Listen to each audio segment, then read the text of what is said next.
Patay ang isang PhilAm gym custodian matapos pagbabarilin sa tapat ng kanyang bahay sa Daly City sa California sa Amerika.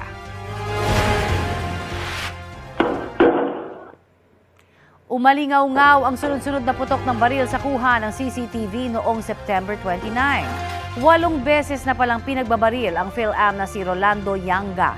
Ayon sa San Mateo County District Attorney's Office, bago ang insidente, sinita ni Yanga ang isang customer dahil sa hindi pagsunod sa hygiene protocol ng gym kung saan nagtatrabaho si Yanga. Nauwi raw ito sa pagtatalo. Sinundan daw ng lalaki si Yanga pauwi sa kanyang bahay at doon pinagbabaril.